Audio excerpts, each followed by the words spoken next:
भारत के एक गांव से सब के सब दंग। अब भारत को चाहिए पूरा सम्मान। कैसे वेनेजुएला के साथ एक डील ने बढ़ाया भारत का कूटनीतिक कद? क्यों अब किसी महाशक्ति के भय से अपना हित नहीं त्यागेगा भारत? कैसे तेल के क्षेत्र में भारत बन सकता है आत्मनिर्भर? वेनेजुएला के साथ एक डील से कैसे साधेगा भारत अनेक निशाने? आइए जानते हैं इस वीडियो में। नमस्कार, आप देख रहे हैं TFI, भारतीय सोशल मीडिया का OG। एक महत्वपूर्ण निर्णय में भारत वेनेजुएला से कच्चे तेल का आयात करने के लिए तैयार है, परंतु बात इतने तक सीमित नहीं है। इस डील में काफी भारी छूट भी सम्मिलित है, जो वैश्विक कूटनीति में कई लोगों को इस मुद्दे पर चर्चा करने को विवश करता है। परंतु इस ऑयल डील में ऐसा भी क्या विशेष है? इस अपरंपरागत बदलाव के पीछे का प्रमुख कारण तेल उद्योग के हालिया परिदृश्य में लगाया जा सकता है। कोकर कॉम्प्लेक्स तेल रिफाइनरियों के महत्वपूर्ण घटक यानी वाइटल कंपोनेंट्स हाल के दिनों में पूरी क्षमता से और कभी-कभी क्षमता से परे भी काम कर रहे हैं। इस घटना के पीछे काफी हद तक सस्ते हाई ग्रेड सल्फर वाले रूसी कच्चे तेल की प्रोसेसिंग अथवा प्रसंस्करण की महत्वपूर्ण भूमिका है। परिणाम स्वरूप वेनेजुएला के कच्चे ग्रेड तेल के लिए सीमित जगह उपलब्ध है, जैसा कि S&P ग्लोबल के रिफाइनरी अर्थशास्त्र विश्लेषक सुमित रिटोलिया ने बताया है। रिपोर्ट में इस बात पर भी जोर दिया गया है कि अगले 6 माह में वेनेजुएला की तेल उत्पादन क्षमता में कोई महत्वपूर्ण बदलाव होने की संभावना नहीं है। राज्य द्वारा संचालित तेल कंपनी PDVSA आर्थिक संकट का सामना कर रही है, जिसके निपटान में बहुत कम या कोई निवेश पूंजी नहीं है, और मुख्य रूप से इसका प्रमुख कारण है संयुक्त राज्य अमेरिका द्वारा लगाए गए अनेक प्रतिबंध। इसके अतिरिक्त देश के तेल से संबंधित बुनियादी ढांचे का एक बड़ा हिस्सा जर्जर स्थिति में है। परिणाम स्वरूप वेनेजुएला की वर्तमान तेल उत्पादन क्षमता लगभग 7.5 लाख बैरल प्रतिदिन है, जबकि प्रतिदिन 8 लाख से लेकर 8,50,000 बैरल के बीच के उत्पादन करने की इनकी क्षमता है। तो भारत और इसकी ऊर्जा आवश्यकताओं के लिए इस निर्णय का क्या अर्थ है? स्पष्ट शब्दों में कहे तो यह महत्वपूर्ण लागत बचत यानी कॉस्ट सेविंग्स का परिचायक है। सामान्य परिस्थिति में भारत आपूर्ति के स्रोत के आधार पर मानक बाजार दरों या कभी-कभी प्रीमियम रेट पर भी तेल खरीदता था। अब मान लीजिए कि वैश्विक क्रूड ऑयल की कीमत $100 से $110 प्रति बैरल थी, तो भारत को अधिकतम इसी रेट पर तेल खरीदने को बाध्य होना पड़ता था, और रूस को छोड़कर किसी भी देश से कोई विशेष आर्थिक बेनिफिट नहीं मिलते थे।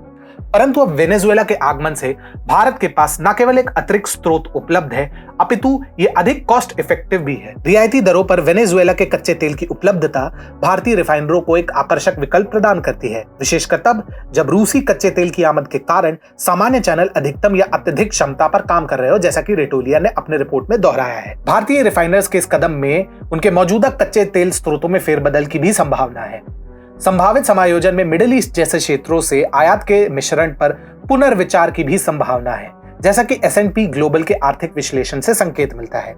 यह ध्यान देने योग्य है कि भारत को 2022 में वित्तीय बोझ का सामना करना पड़ा, जिसमें कतर से $15 बिलियन मूल्य का पर्याप्त तेल और गैस आयात करना भी सम्मिलित है। रियायती दरों पर वेनेजुएला के कच्चे तेल को आयात करने का भारत का निर्णय इनकी आर्थिक रूप से परिपक्व रणनीति का प्रत्यक्ष प्रमाण है। तेल आपूर्ति के वर्तमान परिदृश्य और बढ़ती ऊर्जा मांगों के साथ यह रणनीतिक बदलाव भारतीय रिफाइनरों के लिए पर्याप्त लागत बचत और बढ़ी हुई अनुकूलनशीलता का वचन देता है। यह एक ऐसा कदम है जो निकट भविष्य में देश के तेल आयात के परिदृश्य को पुनः परिभाषित कर सकता है। परंतु एक प्रश्न तो अब भी व्याप्त है, इस निर्णय से भारत को कितना लाभ होगा? सच कहें तो भारत के लिए इसके लाभ एक तरफा कतई ना होंगे। S&P ग्लोबल के रिफाइनरी अर्थशास्त्र विश्लेषक सुमित रिटोलिया के शब्दों में, यदि रिफाइनिंग अर्थशास्त्र भविष्य में वेनेजुएला के कच्चे तेल का पक्ष लेगा, तो भारतीय रिफाइनरों को अपने मौजूदा स्रोतों से कच्चे तेल को विस्थापित करने की आवश्यकता हो सकती है, जिसमें मिडिल ईस्ट, लैटिन अमेरिकन और अमेरिकी क्रूड शामिल हो सकते हैं। वित्त वर्ष 2022 में भारत के कुल तेल आयात में रूसी तेल की हिस्सेदारी लगभग 2% थी, परंतु वित्तीय वर्ष 2022 से 23 तक आते आते ये भारत द्वारा आयातित 235.52 मिलियन टन कच्चे तेल का लगभग 1/4 भाग बन चुका था। भारत के अन्य प्रमुख आपूर्तिकर्ता इस मामले में अभी भी इराक, सऊदी अरब, अमेरिका और संयुक्त अरब अमीरात ही है। भारत की बढ़ती तेल मांग के संदर्भ में यह विविधीकरण विशेष रूप से महत्वपूर्ण है। जनवरी से सितंबर तक भारत की तेल डिमांड साल दर साल 5.6% के दर से बढ़कर 171.34 मिलियन टन या 4.9 मिलियन बैरल प्रतिदिन तक पहुंच गई। इसी अवधि में डीजल और गैसोलीन की मांग में साल दर साल क्रमशः 6.5% और 7.4% की वृद्धि हुई। इसके अतिरिक्त जेट ईंधन की मांग में साल दर साल 20.5% की पर्याप्त वृद्धि देखी गई, जबकि इसी अवधि में नाफ्था में साल दर साल 3.7% की वृद्धि देखी गई। वेनेजुएला के कच्चे तेल का कॉस्ट इफेक्टिव विकल्प अब भारत के पास उपलब्ध है और रूसी सौदों से प्राप्त लाभों के अलावा भारत को संयुक्त राज्य अमेरिका या मिडिल ईस्ट से तेल आपूर्ति पर अत्यधिक निर्भर नहीं होना पड़ेगा।